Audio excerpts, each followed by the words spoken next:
Hi everyone, आज ये 18 अगस्त 2026 के इम्पोर्टेंट करंट अफेयर को डिस्कस करते हैं। So let's get started without any further delay.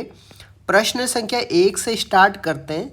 मैत्री सैन्य अभ्यास का 15वां संस्करण किन देशों के बीच में शुरू हुआ है?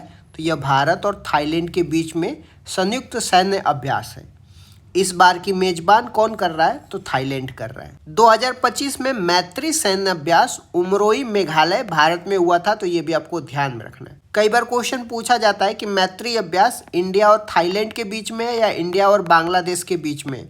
तो इसका राइट आंसर क्या हो गया? इंडिया और थाईलैंड के बीच में। भारत और थाईलैंड के बीच में अन्य अभ्यास की बात करते हैं तो अयोध्या है, ये नौसेना का अभ्यास है। एक्स सियाम जो है वायुसेना का अभ्यास है, तो ये भी आपको ध्यान रखना है। यहाँ पे आप देख सकते हैं भारत और थाईलैंड के बीच में ज्वाइंट मिलिट्री एक्सरसाइज है, मैत्री एक्सरसाइज। ठीक, ये 18 से 31 अगस्त तक चलेगा सूरत थेनी थाईलैंड में। नेक्स्ट क्वेश्चन में आते हैं, भारत के पहले वर्चुअल जू का उद्घाटन कहाँ पे किया गया है?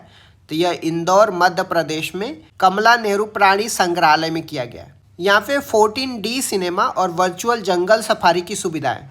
इसमें 14 तरह के सेंसर जैसे हवा के झोंके, धुंध, पानी की बौछार लगे जो वास्तविक अनुभव प्रदान करते हैं। इसकी वाटरप्रूफ स्क्रीन दक्षिण कोरिया से मंगाई गई है, तो ये भी आपको ध्यान में रखना है। यहाँ पे आप देख सकते हैं इंडिया का पहला वर्चुअल जू इंदौर मध्य प्रदेश में खुला है। यह भारत का पहला 14D वर्चुअल जू और डिजिटल जंगल सफारी है।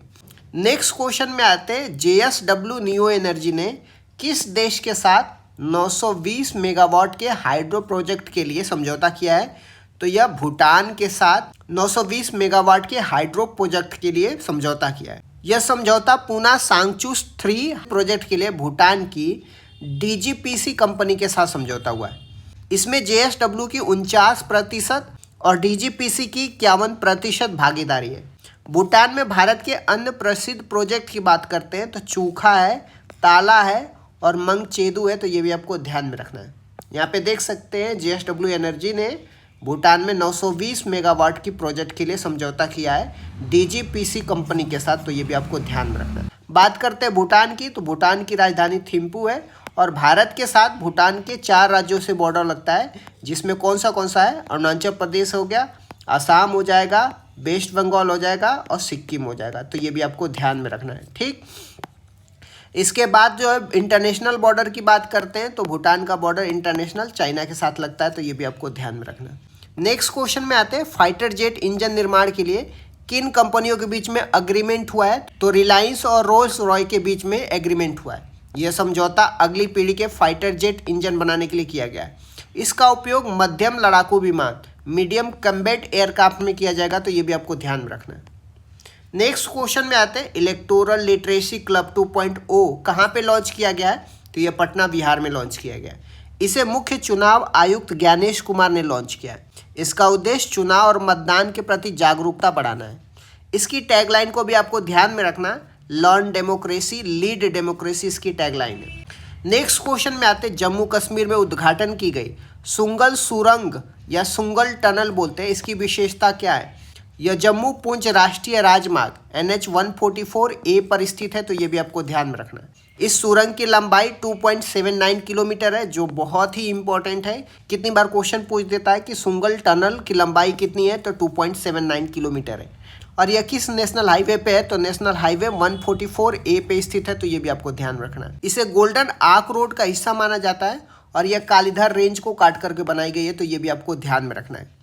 नेक्स्ट क्वेश्चन में आते हैं, टेस्ट क्रिकेट में 350 विकेट और 4000 रन बनाने वाले दुनिया के चौथे ऑलराउंडर कौन बन गए? तो रविंद्र जडेजा बन गए। वे यह उपलब्धि हासिल करने वाले दूसरे भारतीय हैं। पहले नंबर पे कपिल देव थे। तो विश्व स्तर पे रविंद्र जडेजा से पहले Kapil Dev, Ian Batham, Daniel Vettori यह कारनामा कर चुके हैं। नेक्स्ट क्वेश्चन में आते हैं, कर्नाटक सरकार ने पेंशन भोगियों के लिए कौन सी नई योजना शुरू करी है? तो संध्या किरण योजना शुरू करी है। यह 60 से 70 वर्ष के रिटायर्ड कर्मचारियों के लिए यह कैशलेस हेल्थ इंश्योरेंस योजना है। इसके तहत प्रत्येक पात्र परिवार को 5 लाख का कवर मिलेगा। नेक्स्ट क्वेश्चन में आते हैं, ओणम महोत्सव का आगाज हाल ही में किस राज्य में हुआ है? तो केरल में हुआ है।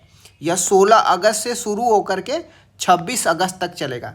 शुरुआत के दिन को अथम और अंतिम दिन को थिरुओनम कहा जाता है, तो ये भी आपको ध्यान में रखना है। मुख्य आकर्षण की बात करते हैं तो फूलों की रंगोली इसकी मुख्य आकर्षण है, और नौका दौड़ जिसको बल्लम काली या स्नेक बोट रेस बोलते हैं। केले के पत्ते पर शाकाहारी भोजन जिसको ओना साध्य बोला जाता है, तो ये भी आपको ध्यान में रखना है। आ जाते हैं कुछ इंपॉर्टेंट पॉइंट की डिस्कस करते हैं। तो गज गौरव अवार्ड पर्यावरण मंत्रालय द्वारा जलदापड़ा राष्ट्रीय उद्यान पश्चिम बंगाल के महावतों को हाथी संरक्षण करने के लिए दिया गया। बात करते हैं थाईलैंड की राजधानी बैंकॉक है, मुद्रा बाहात है और इसे सफ़ेद हाथियों का देश कहा जाता है। बात करते हैं भूटान की राजधानी थिम्पू है। भूटान की मुद्रा की बात करते हैं नगुल्ट्रम है और इसे लैंड ऑफ थंडरबोल्ट कहा जाता है, तो ये भी आपको ध्यान में रखना है। जोजिला सुरंग की बात करते हैं, इसकी लंबाई 13.153 किलोमीटर है। समर्थ पोर्टल की बात करते हैं तो पंचायती राज मंत्रालय द्वारा लॉन्च किया गया, तो ये भी आपको ध्यान में रखना है। इस तरीके से मैंने कुछ इंपॉर्टेंट करंट अफेयर को डिस्कस कर दिया। अब बात करते हैं कुछ इंपॉर्टेंट रिवर सिस्टम की। जो महानदी रिवर की हम जब बात करेंगे तो ये कहाँ से निकलती है और किन राज्यों से होकर के बहती है। तो महानदी छत्तीसगढ़ के सिहावा पर्वत से निकलती है और धमतरी क्षेत्र से होता हुआ मुख्य रूप से 2 राज्यों में जाती है, जिसमें छत्तीसगढ़ और उड़ीसा में बहती है। अंत में जाकर के बंगाल की खाड़ी में गिर जाती है। बात करते हैं इसकी ट्रिब्यूटरीज की, तो लेफ्ट बैंक की ट्रिब्यूटरी शिवनाथ हो जाएगा, हसदेव हो जाएगा, मांड हो जाएगा, इब हो जाएगा, तो ये भी आपको ध्यान में रखना है। राइट बैंक की ट्रिब्यूटरीज की बात करते हैं, तेल ओंग जोंक हो जाएगा, तो ये भी आपको ध्यान में रखना है। बात करते हैं गोदावरी रिवर की, तो इसका उद्गम स्थल क्या है और इसका प्रवाह क्षेत्र किन राज्यों से जाता है। तो गोदावरी महाराष्ट्र के नासिक के पास त्र्यंबकेश्वर से शुरू होता है और यह महाराष्ट्र, तेलंगाना, छत्तीसगढ़, आंध्र प्रदेश से होकर के बहती है।